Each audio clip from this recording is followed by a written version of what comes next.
Well, good morning. Good morning. Uh-huh. A hat.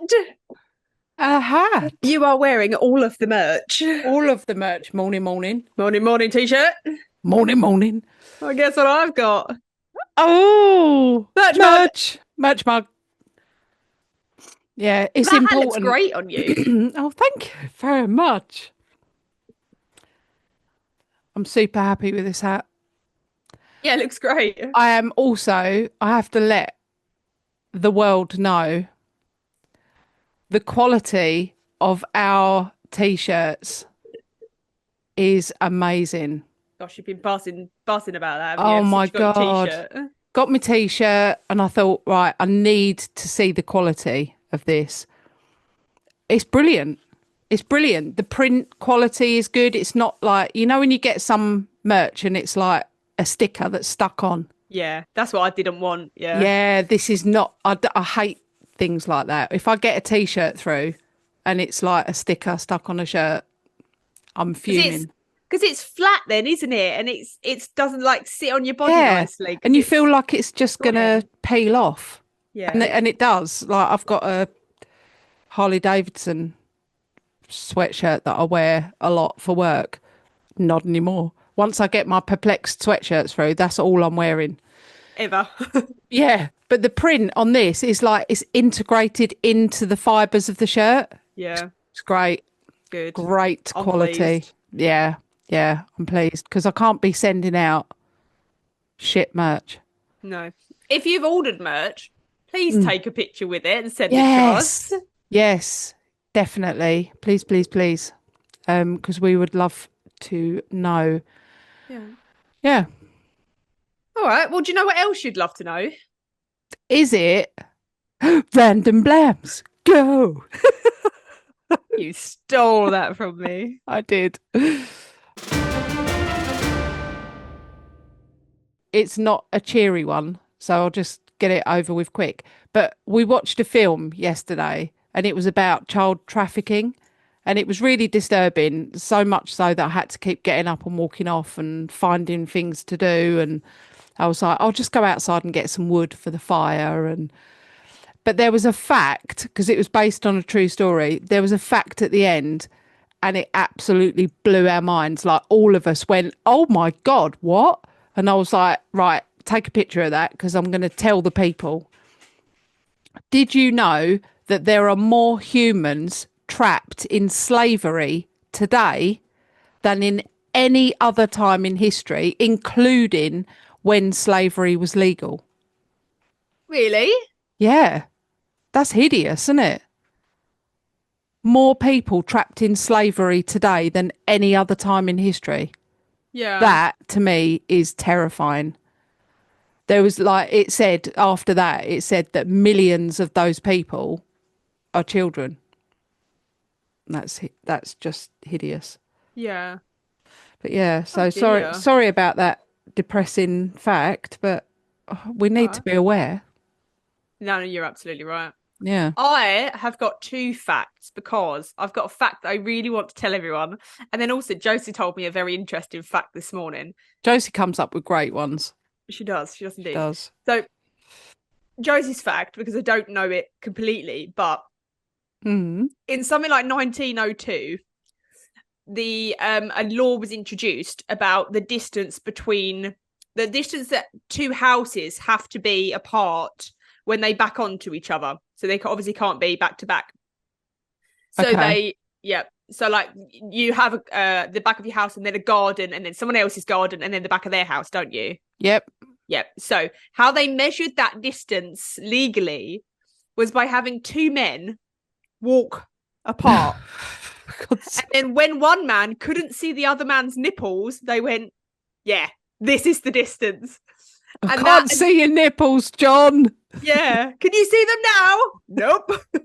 So that is the distance that they measured. And that was to keep women's modesty so that women's nipples couldn't be seen. It's something like 170 meters or yards or something. But yeah, that's still the law today. What a bonkers world we live in. I know. All the things that we've covered on this podcast. Fucking hell. The distance The is UK measured in laws. nipples. I know. The UK laws, the episode that we did was just fantastic, wasn't it? And that one, Yeah. I didn't unearth that one, but yeah, that is Can a we do UK another one law. of those soon? Because honestly, Yeah. they're bonkers. Yeah, that was really funny.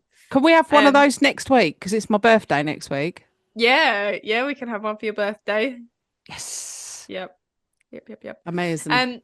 But my second fact, and this came from a gentleman that is one of my clients that I massage, and he is severely disabled, but he every week he comes to me with a new fact, and I love it. And he said that Lego is the highest manufacturer of tires. What? I know, as opposed to like Dunlop or a tire manufacturer, Michelin. Yeah, it is actually Lego, because they produce so many little tires for their Lego things. Oh, you tricked me. And yeah, not actual tires for cars. But wow. That's cool. There you go then. Random blams. Done. That was a good random blam session. It was. Yeah. Done. I have to say that. Can I make a plea for my birthday quickly? Go. For my birthday, I would like all our loyal listeners, and it's just this one thing, and it's a free birthday present, but it would mean the world to me. I am really trying to get our name out there for the pod.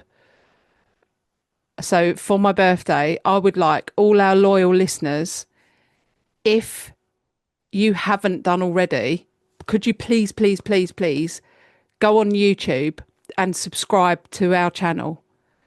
And as an extra, if you have done that already, could you ask anyone you know to just go on and subscribe to our YouTube channel? Because we just need to get over that bar. So if you don't know how to do it, there's a little bell in the corner of our page, and you just click on it and it's done. And on that note as well, we do have a competition currently on throughout November. Yes, we do. If you share our name on any social media platform and just tag us in it so that we know you've shared it, we will enter you into a competition, and that competition is to win a piece of merch that we have, and we will pick a winner out at the end of November. The more times you share our page, the more entries you get, and then at the end of the month a winner will be chosen, and we will contact you to arrange delivery for said merch. Yes, that's exciting, isn't it? And if the competition goes well and people enjoy it, we'll do it again and again and again. Yes. Yeah, so that's something else to look forward to. Honestly, what a great month November's going to be. It's going to be so great. Yeah. So great. And I've got my hat, which I'm going to wear all the time.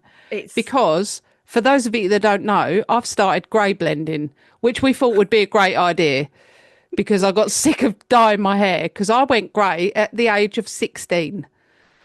So for the last, I'm not going to do the math. Please don't anyone attempt to do that math. For the last couple of years, since I turned 16, I have been dyeing my hair, and my hair is naturally like black. So my grey is naturally, as it would appear, white. Not even grey, it is white. So if I left my hair, it would go completely white. So we've started grey blending. When I say we, I mean Claire told me I had to. So we've started doing that, and I am so not happy with showing this much grey. So my hair is like a sort of, the bit that you can see is like a sort of blonde and light brown. From about here up, it's white, and I hate it. So I've been wearing hats a lot. So while I was designing the merch, I thought, oh, fuck that, I'm making a hat. You did, didn't you? You said, I've made a hat, it's only for me. I've made a hat. Although Lewis, my little loopy, he actually properly loves it. Jess was wearing it, and that when it came through, I was like, "Look what came!" Oh. And they were putting it on, and it's really cool. And on the side, it's all embroidered as well, so Yeah, it's a it's not a great looking sticker. hat. And on the side, it's got "The truth never stays buried." I love that. I love that I love that. I love because the hat. we dig it up, don't we, We Poddy? do. And I would wear that hat if it didn't remind me of having no hair and having to wear hats. Yeah. So My apologies. next design is going to have long hair attached to it. Thank you. No, just for Sarah, so she can put it on and be like, "Oh, nice." Yeah, because when I had no hair, I just used to wear a baseball cap. I used to wear a baseball cap backwards most of the time and be done with it. And Yeah, actually, in our merch, that is the picture, isn't it, of me in it a baseball is. cap backwards because I It had no is. hair. You can see through the little strap band, no hair. No, no tufts coming out, Absolutely, no, nothing. nothing. Yeah. So, as much as the hat looks very good on you, I will stick with the rest of the merch. Thank you very much. The hat is perfect. My head, however, is wonky, so Yeah. it's me. It's not the hat. But yeah, Well, shall we crack on with today's episode? let's episode.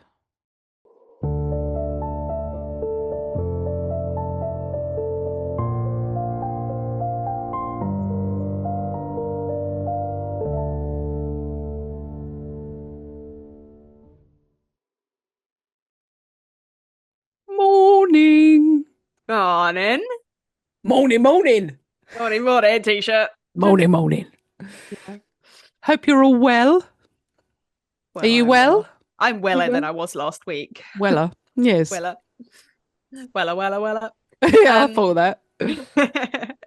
Yes, so I had a small bit of the plague last week, but I am feeling better. I do have the remnants of a cold, so if I do sound a bit froggy, that is why. Right. Deep But husky voice is good for us. mine doesn't go deep and husky. Mine goes like, I don't know. In my head, it sounds higher almost. Yeah. And I don't So like that. you go into dolphin mode. I do, yeah. Don't know what's happened. Right. But this week, Hmm. our story is brought to us by one of our listeners. Oh, I love This that. is a listener request. And this story was sent in to us by Cameron. So Thanks, Cameron. Cameron emailed us and asked us to cover this episode because they said they wanted to hear our thoughts on the case. And they said that they had listened to every episode there is out there on this case and wanted to know what our take would be on it and what our thoughts would be. Nice. And I'd never heard of this case before.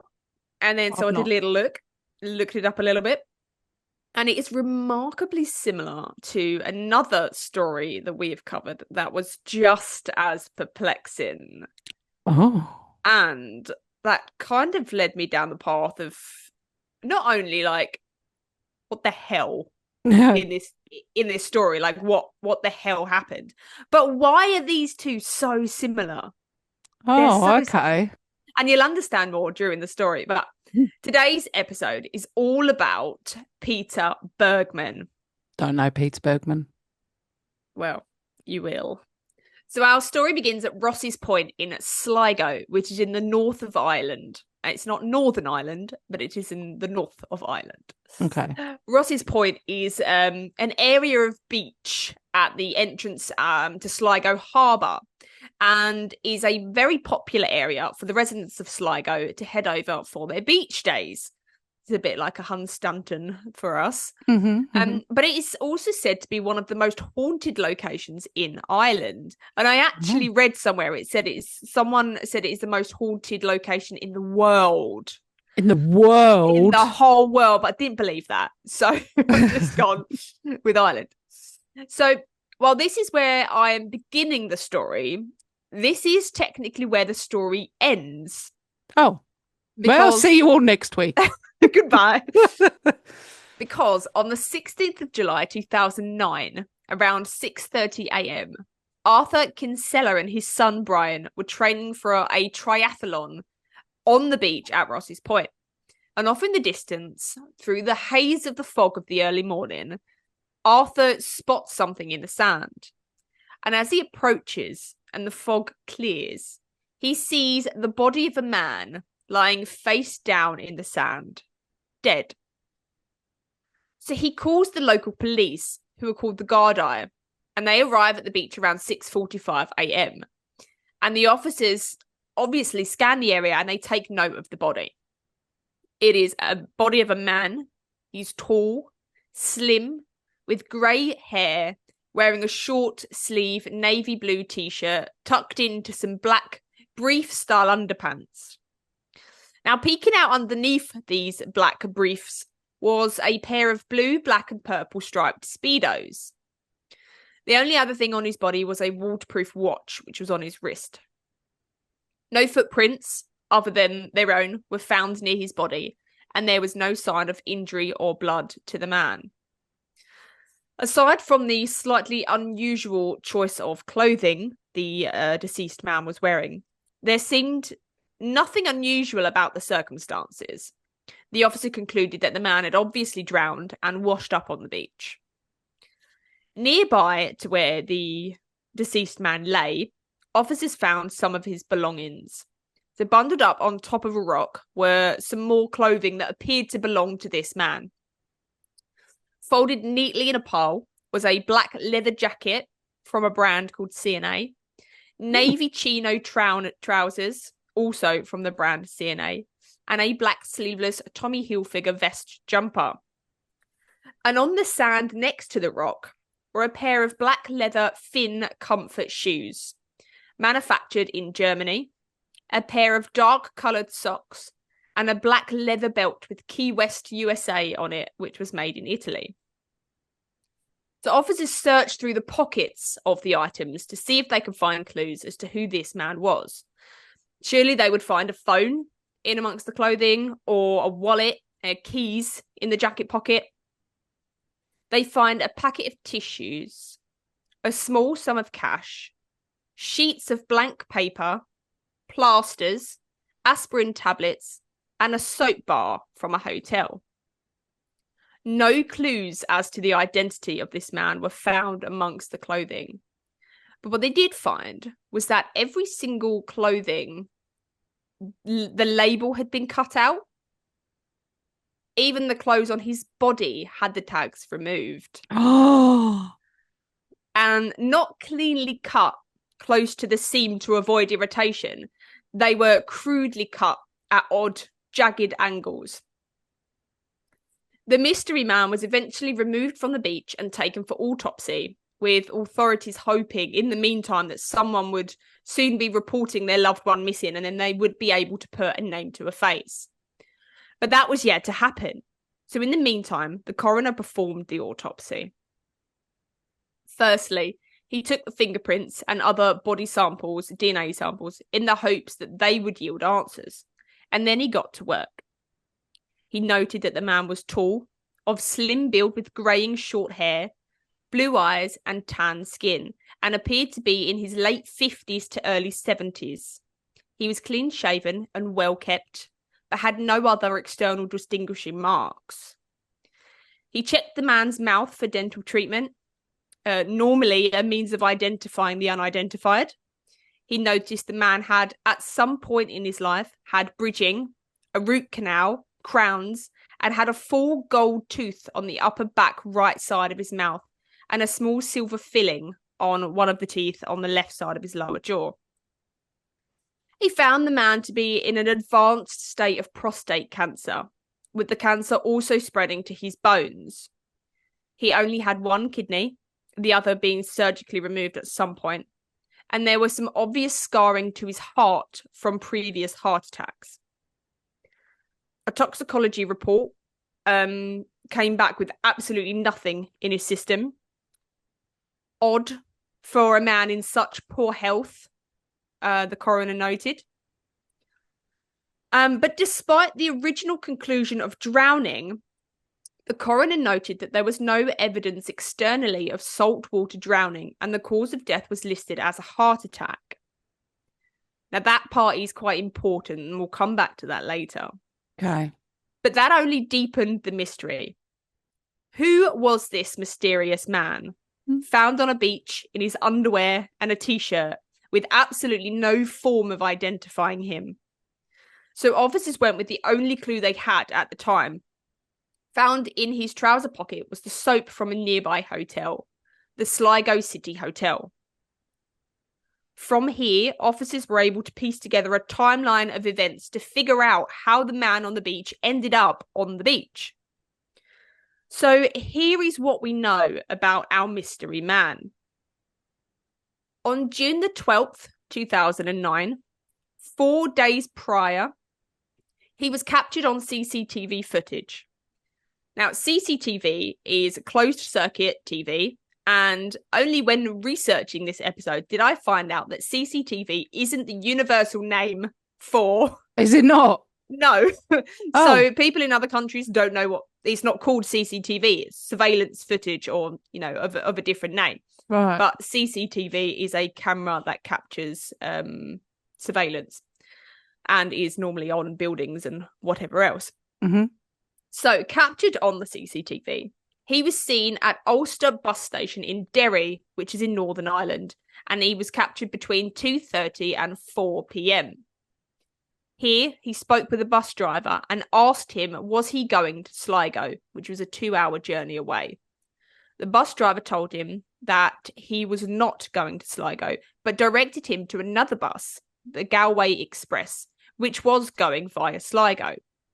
So when police interviewed the bus driver, he described the man as being not from Ireland. He believed he may have had an Eastern European accent, but it certainly was not Irish. He also said that the man had been carrying a black laptop shoulder bag.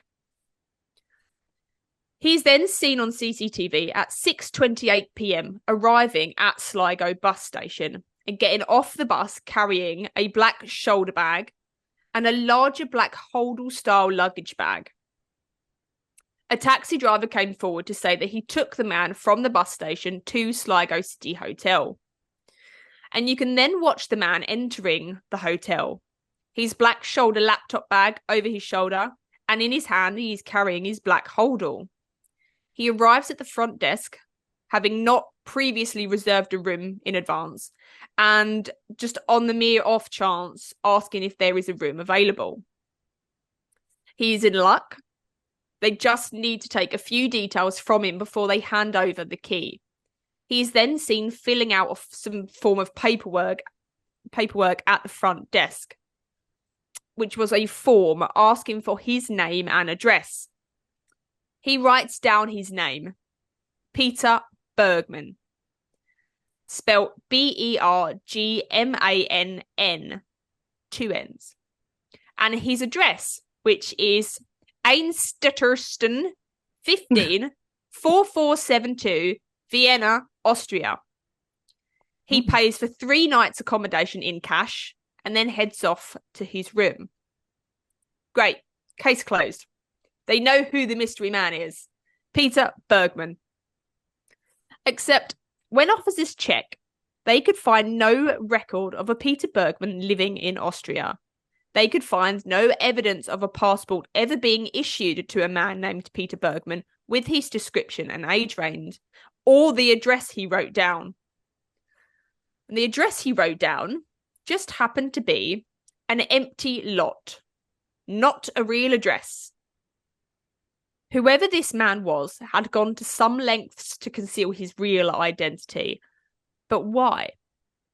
So police continue watching the CCTV to watch his movements for the next 2 days. So the following morning, Saturday the 13th of June, he appears downstairs for breakfast around 8:30 a.m. Staff describe him as speaking English with a thick German accent, and that he was friendly but quiet, not really saying much, but like a nod of the head towards the staff or a friendly hand gesture wave type of thing, but nothing particularly remarkable about him. Over the course of the day, the CCTV picked up Peter leaving the hotel with a full purple carrier bag in hand. Full of what? I didn't know. They also figured out that he had been to the local post office in town and bought 8 82-cent airmail stickers or stamps. He then returns to the hotel either without the purple carrier bag or having stowed it away in a pocket, having emptied it. But he is seen on CCTV entering the hotel without the purple bag. Later that evening, a hotel staff member tries to gain access to his room and is unable to. The manager is contacted, who knocks on his room and gets no answer. She then enters the room via the hotel key and finds Peter stood with his back to the door. He is startled by the appearance of the hotel manager, but says nothing. The manager describes him as looking relieved almost. She said it was like he was glad that it was just a hotel staff member and not somebody else. But the rest of the evening, Peter just remains in the hotel. The following day, Sunday the 14th of June, Peter came down at 8:30 a.m. for breakfast, gives a little nod to reception. And he was starting to become a bit of a familiar face in the hotel over the last few days because he was in and out of the main entrance quite a bit. Around 11 a.m. that morning, on one of his many trips out, CCTV shows Peter getting into a taxi. And after police track down the taxi driver and they speak to him, they find that Peter had a map with him and had pointed to an area on the map to the taxi driver where there was a beach. And he'd asked the driver where he thought the quietest beach was. The taxi driver said that he believed Ross's Point Beach to be the quietest and not the place Peter was pointing to. So Peter asked the driver to take him to Ross's Point. Once they get to Ross's Point, Peter gets out of the taxi. He has a small look up and down the beach. He seems happy that it appears to be a relatively quiet beach, and then he gets back in the cab and goes back to Sligo. Back at the hotel, police watch Peter's movements. Multiple times a day, he exited the hotel with a full purple carrier bag in hand and always returned without it. Over the course of Saturday and Sunday, Peter made 13 trips out of the front entrance with the full purple carrier bag. So police start looking more closely at the cameras surrounding the hotel to piece together his movements with the purple bag around Sligo to see if they could see what he was doing with it and why he always came back with it, either empty or without it. They catch glimpses of him walking aimlessly around, each camera angle catching him with his bag slightly less full than on the last camera, but no camera ever actually capturing Peter emptying anything out of his bag. Police began to believe that Peter had purposely avoided the security cameras when emptying his bag, whether it was due to knowledge of the area and its security cameras, or because security cameras were visible on the outside of buildings. It seemed that Peter had gone to great lengths to avoid being seen disposing of whatever he was disposing of. But why?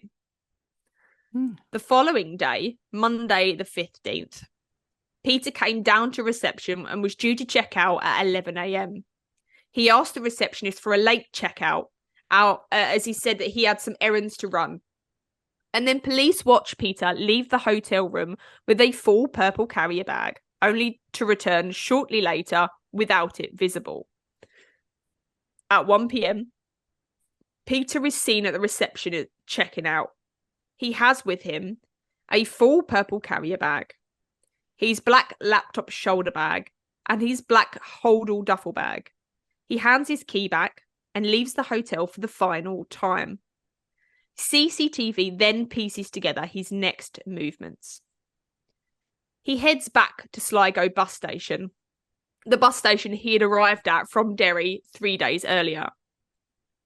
But as careful as police had been watching his movements from all the different CCTV cameras, police didn't spot him along the way ditching the black holdall bag, because when Peter arrives at the bus station at Sligo, he now only has 2 bags, the laptop bag and the purple carrier bag still full. He orders a sandwich and a coffee and sits down at a little round table along with some other patrons, he is sat directly opposite another gentleman just reading a newspaper. Peter sits for a while with his sandwich and coffee. He takes out a few squares of paper from his pocket. He can then be seen writing some notes on them before tearing them up into little squares and throwing them in the bin. Oh. At 2:40 p.m, he gets on the bus and asks for a single ticket to Ross's Point. Witnesses describe seeing Peter on the beach with a newspaper under his arm. No bags. They also describe him as standing out from other beachgoers. Other beachgoers were in their swimwear or half-clothed with towels and beach equipment. Peter was in all black. Black jacket, dark trousers, dark shoes. They had no business being on a beach. And because he stood out, he caught quite a few people's attention. Witnesses say they saw Peter walking parallel to the water, just up and down the beach. Other witnesses say he had rolled his trousers up to his knees and was walking ankle deep in the water. Most people describe him as looking lost in thought, pacing with his arms behind his back. He's then spotted by a couple around 10:30 p.m, which is nearly 8 hours later, who, after their dinner date, wanted to stroll along the beach. They saw Peter and they remember him because of the time. It was peculiar to them because it was very late for a man, or it was very late for anyone to be out on the beach, let alone a man by himself. And that is the very last sighting of Peter before he's found dead the next morning. So what police find interesting also is that when his body and clothes are found, the laptop bag and purple bag he had with him at the bus stop weren't there, and they were never found. Police believe that he had disposed of those items along the way, like he had disposed of all the other items in the purple bag and the holdall. They also believed that these items were all of his personal belongings, all of his clothes, his ID, his passport, and anything else that belonged to him that he had been using while travelling. Although they had no idea where he had thrown these items away, there was absolutely no CCTV of him disposing of any of these items. They went around the Sligo town, searching all the local bins, the local tip, anywhere that you could dispose of rubbish, hoping to find some sort of personal belonging that could identify Peter. They also searched the bus depot bins to find the paper that he had written on and then thrown away. But because a few days had passed, all the bins had been emptied. So it was never identified what was written on those pieces of paper. None of his personal belongings were ever found, or any personal belongings that potentially could have been his. The only thing police were sure of was that the man they had found dead on the beach was not Peter Bergmann. So who was he? Even after all of their investigation and thorough search of CCTV, where they had managed to piece together this timeline of events, they were still none the wiser as to who this man was or why he was now dead. There were so many more questions than answers.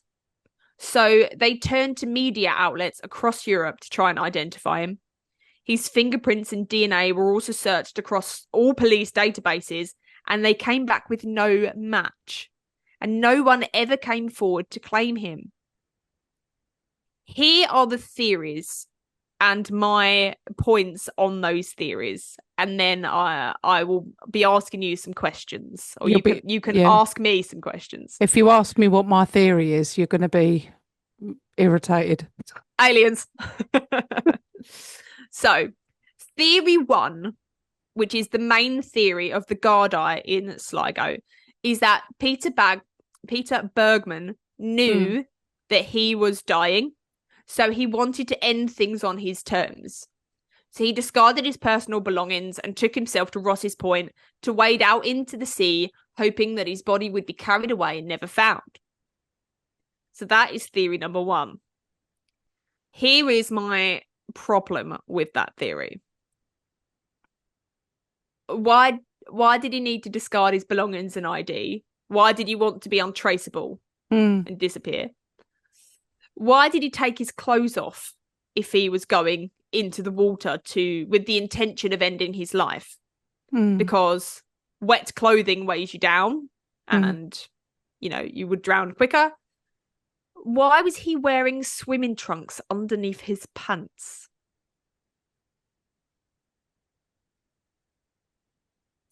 Just can't think of any reason for No. that. So theory 2, Peter went out to sea to end his life, but suffered a heart attack in the water before drowning, meaning his body was still in shallow water, and that is the reason that he washed ashore and why there were no outward signs of drowning. So the same question applies to the previous theory, because why did he do any of those things? However, what I found was that most people covering this episode say that Peter Bergmann's cause of death was not drowning. There is a short video that was made about Peter Bergmann, and in that short video, the coroner is on camera saying, quote, "There was no external sign of drowning," end quote.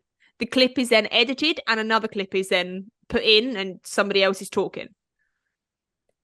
External signs of drowning are very different than internal signs of drowning, because you don't outwardly, if there are no outward signs of drowning, that doesn't mean that you didn't drown. Because what I looked up was, what does external signs of drowning look like? And it just says that it would seem as though the body had been in the water for a long time. So, wrinkled, things like bloating. that. Bloating, yeah. Those are external signs of drowning. However, I could find no definitive answer that said his cause of death was a heart attack or his cause of death was drowning. Now, like I say, everything else that I listened to said that his cause of death was heart attack. But I found a German government website. I can't tell you more than that because it was in German. I used Google, whatever it is. I held my phone up to the website and it translated it for me. Oh yeah, Google Translate. It wasn't Google Translate that I used, but it was like the Google, something like it. Yeah, something like that. Right. But anyways,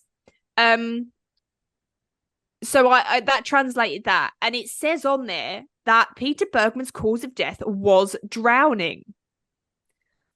This website that I found is linked in the Wikipedia page as a reference. However, Wikipedia also state that the cause of death was a heart attack and not drowning.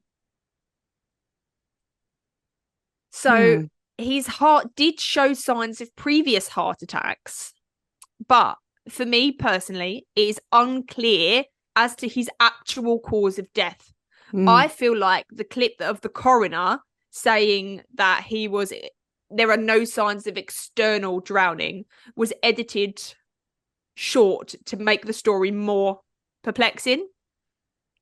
But even if he hadn't have drowned and he died of a heart attack, it doesn't explain any of the other it doesn't. Weird things that took place or any of the unusual circumstances surrounding his death. So, unclear whether he died of a heart attack or drowning.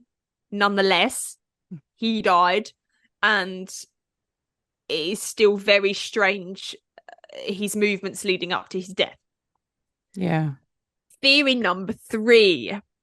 Peter Bergmann had life insurance. Now, had he have died from cancer, the life insurance would have paid out. Absolutely. Had he have died from suicide, it would not have. The coroner said that given his advanced stage of cancer, Peter would have been in a lot of pain. So he might have wanted to end his life on his own terms, but feared life insurance wouldn't have paid out to his family. So he got rid of all of his possessions, all of any trace of him, and went into the sea, hoping that his body would be carried away and not found. Therefore, suicide wouldn't be listed as a cause of death.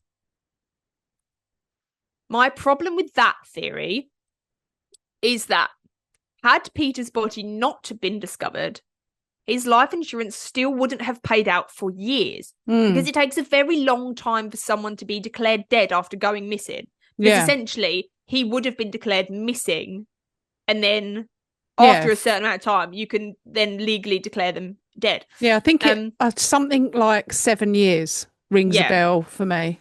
It's quite a length of time, if I remember rightly. But also, that means that he would have had a family to claim his life insurance. Mm-hmm. He did buy a lot of stamps to send letters. However, we don't know if and who he sent those letters to. He did have random bits of paper in his pocket. Also, people with advanced late stage of cancer aren't always in pain. You hear of stories of people finding it incredibly late and just going to the doctors because they feel unwell. Yeah. And then, dying a few weeks later. Well, and to be fair, on that note, I've actually got like proof of that because my mum passed away from cancer, but her cancer, when it was very close, like as in the months and weeks leading up to her passing, the doctors and nurses kept trying to give her morphine. And she was like, I'd rather not because I don't want to be sleeping all the time. And they kept saying to her, but you're in a lot of pain, so you need pain relief. And my mum was like, no, I'm actually not. Yeah. And in fact, it was such a thing that my mum would continuously speak to me and go, they're always saying, I need this because I'm in pain. I'm genuinely not. Mm-hmm. But all the doctors were like, well, you must be. Yeah. So that's what the coroner said. He would have been in a lot of pain, but no painkillers of any kind were found in his system. Yeah. And he only had, amongst his possessions, he had aspirin, which I believe was for his heart because you take aspirin to thin your blood. And but even that aspirin wasn't found in his system. Theory 4. Yeah. Peter Bergmann was. Why do I keep saying Bergmann? Peter Bergmann was a spy. That's because he had bags. You've been talking about all his bags. So I've called him Bagman. Bagman. So yeah, Peter Bergmann was a spy. So he knew the location of all the CCTV cameras. He knew how to avoid detection when getting rid of his belongings. Some sources say that the soap and aspirin that were found in his pockets were from a European country, meaning that he must have been there or lived there at some point. Also meaning he would have needed a passport to get about. Mm-hmm. It's 2009, so security is high. You can't just fake a passport or an identity. Yep. Police were never able to identify how and when he arrived in Derry, and his fingerprints and DNA could never be matched, despite him having a lot of dental work done at some point. And he'd also had all the tags removed from his clothing. Now, I mentioned at the beginning a similarity to another story that we'd done. Can I say? Go on then. Is it the Somerton man? The Somerton man. The Somerton man. Very similar. Was found on the beach with all of his tags removed. He had pockets full of very random things. Yeah. And he was never identified. So a very similar, and everybody said he must have been a spy. He must have been. But we don't know who he was or why he ended up there. Same as we don't know who Peter Bergmann was or why he ended up there. Or Peter Bergmann. Or Peter Bergmann. For God's sake. Yeah. So my main problem with the spy theory, is that you don't need to be a spy to know how to avoid CCTV cameras. If you wanted to avoid them, you could. They are easily identified around Sligo. Everybody said the CCTV cameras very prominent on the buildings. If he wanted to erase all trace of himself or identifying objects as a spy, he wouldn't have just placed them around the town of Sligo in the bins, hoping that they wouldn't be recovered or they wouldn't be traced back to him. Police don't know what he was disposing of. It makes sense that it was his personal belongings, but we don't actually know. It could have been small chopped up body parts of someone that he had murdered. We don't know. And True. also, I feel like there was a lot of emphasis put on the fact that the labels were cut out of his clothing. Everybody said, well, he obviously didn't want to be identified or know where he came from or whatever else, so he's cut out the labels of the clothing. But sometimes it is just as simple as the fact that they are fucking annoying. Yeah. They are irritating. Jessie does it to every single item of clothing, even before she's tried it on to see if we actually are going to keep it or it fits. She will literally, before she even tries it on, get a pair of scissors, hack the labels out, then try things on and go, I don't really like how it feels, or it's a bit tight, or it's too big, or so. And we're like, you've cut all the sodding labels out. So sometimes people just do that all the time. Yep. Sometimes. And while I was researching this, there were a couple of instances where, like, I think we was out with Isaac and he was like, we was out with Zachary, a little nephew, and he was like, this label at the back was really irritating him, the label at the back, which it does sometimes, the label, depending on what item of clothing you've got. Sometimes the labels are massive, sometimes they're itchy and scratchy. And then Josie did it when we was out. She's like, oh, something's bothering me here. And I was like, it's the label of your jacket. So sometimes it's just as simple as the fact that he had cut them out because they were annoying.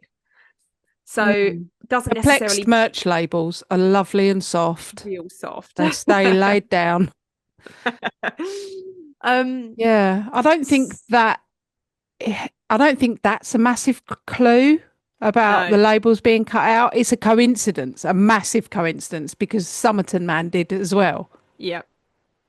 So, but the last theory says that Peter Bergmann was the child of a Nazi criminal who wanted to hide his identity, because the children of Nazi criminals are said to often try and live lives of anonymity. Yeah, because they want to hide from the notoriety of their parents' crimes. Yeah. But we just don't know. All we know is that the mound found on Ross's Point was not Peter Bergmann and has never been identified. Damn it. Hit me with your questions. Well, right. What's with all the bags? Like, that part of it confuses me. What would he have been leaving things for someone? Could he have put things in a bin and then, knowing that wasn't covered by CCTV, and then someone else would have come to that point, taken it somewhere else? If it's in a carrier bag, it's going to be less conspicuous because, you know, people put all their rubbish in carrier bags and then chuck the carrier bag in the bin. Yeah, and it's a purple. So that's going to say it's a very standout-ish. It's not like a dark purple. It's quite a light purple. It's an odd colour for a carrier bag. Yeah, exactly. It's going to be easy to snatch out of the bin, isn't it? Yeah, exactly. It's going to be an easily identified. If he says to somebody, I've left it in a purple bag, they're going to be like, right. Yeah. Great. That's going to be the only purple bag in that bin. Exactly. You know, and so that for me is a big red flag. That's a good point. I hadn't even thought that he was potentially leaving items for somebody. That's a good point. It is strange. Do you think he had multiple purple bags then, instead of emptying one and then bringing that same purple carrier bag back? Because you can see him on CCTV. There is clear footage of him going out with the bag, coming back with no bag. But that doesn't mean that he didn't have the bag. It just that he could have emptied it and then put it back in his pocket so you can't see the bag, and then reused it the next time. Or did he have a insurmountable amount of purple bags? Yeah, maybe he had like a pack of 10 purple carrier bags and said it will be in a purple bag. And like you say, if someone said that to me, I'd be like, all right, well, the chances of there being 2 purple carrier bags we've got a lot of carry bags because we get all our carry bags and we stuff them in a bigger bag in the kitchen under the cupboard. Carry a bag of carrier bags. Exactly. None of those are purple. I can No, tell and you that now also straight away. I bet none of them are plain unless they're like a corner shop carrier bag. So this was a Yeah. quite a thick, um, like the bags that you would post an item in. Yeah. Yeah, they were like that, but obviously with a handle. So they were quite a thick bag, Hmm. not a carrier bag with big handles like what you'd get from Morrison's or Yeah. Tesco or something like that. Mm. They weren't like that. But they were a thick plain. There was no writing on it or anything. So it does make sense actually now that you've said it that he probably purchased those bags Mm. and were leaving them for somebody else. That does make sense. But then what and why? I Well, it could have been that would only come into it if he was something like an a undercover spy. agent, Yeah. spy. Yeah. Yep. And he could have been leaving his life's work to somebody else knowing that he was Yeah. going to die. But he was at that beach for a very, very long time. Good couple of hours. Like, when I say Yeah. good couple of hours, like 8 hours. And the only reason that I can think of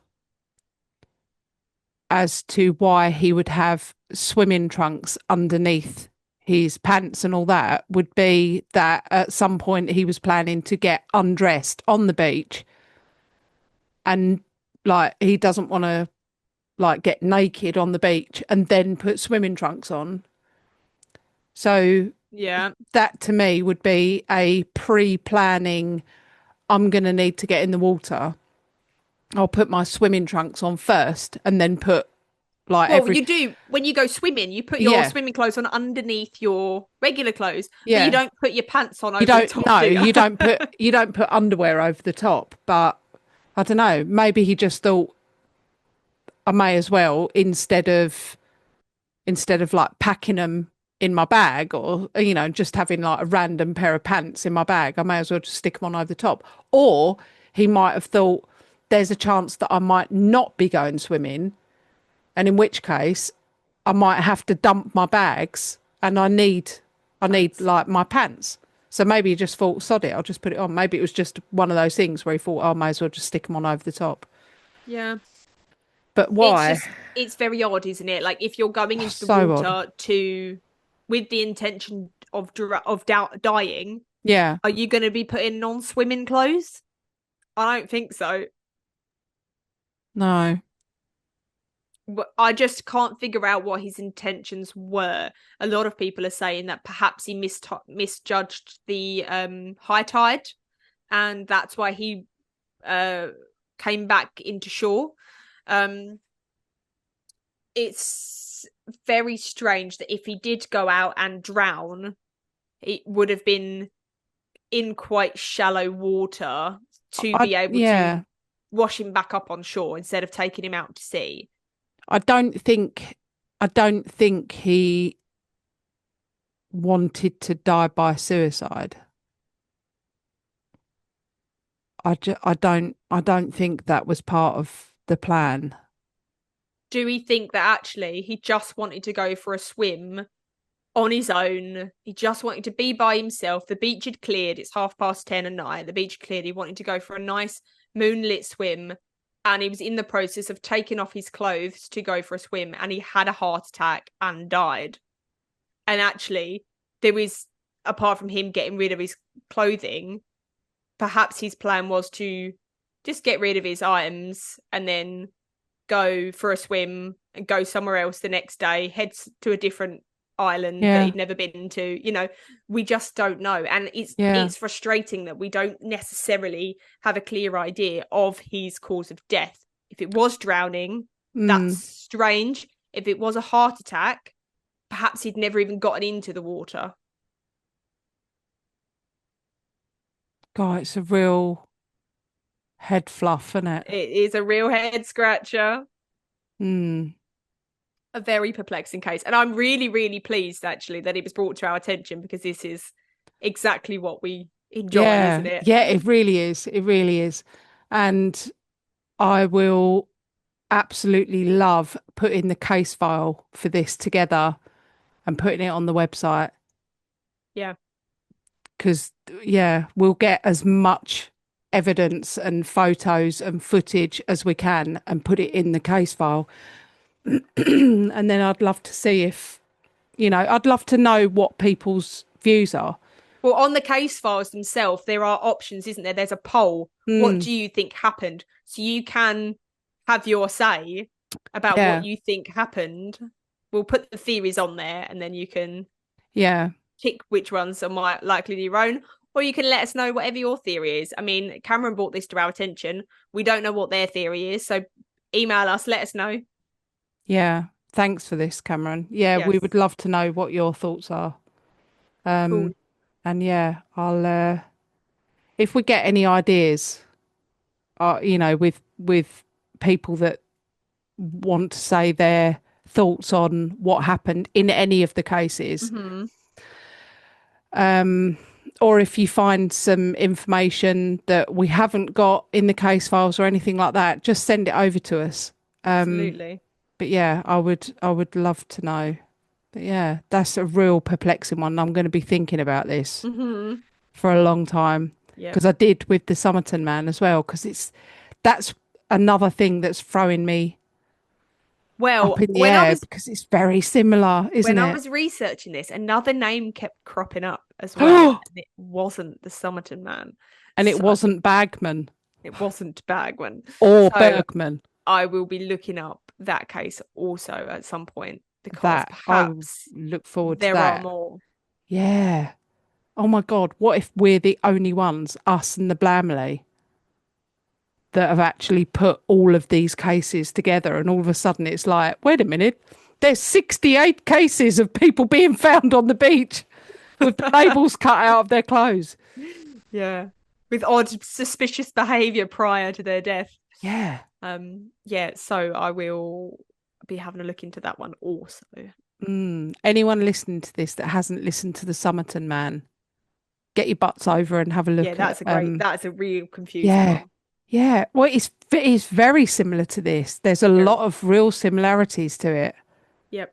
In fact, I might have to do that. I might have to just go and listen to Somerton Man and then I'll listen to this again. Yep. Oh, it's proper perplexing. Yeah, I mean, there's loads and Thank loads you. of questions, isn't there? Mm, Because I'm not going to bring them all up, but there's loads and loads of questions that could be asked, but there are no answers really. Like, yeah. how did he even get to Sligo? Or how did he get to Yeah. Derry? But what's Had he difficult been there is before? Why like there?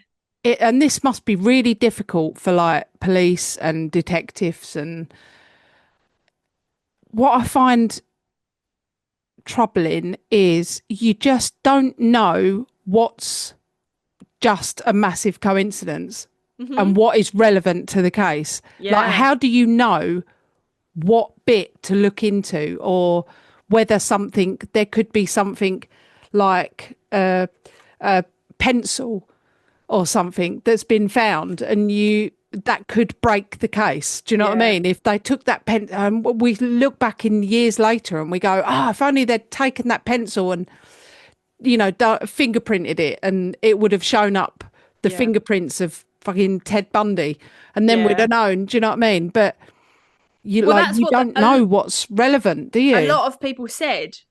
What were you searching for in the bins? How do you know what he was getting rid of and what was significant to him?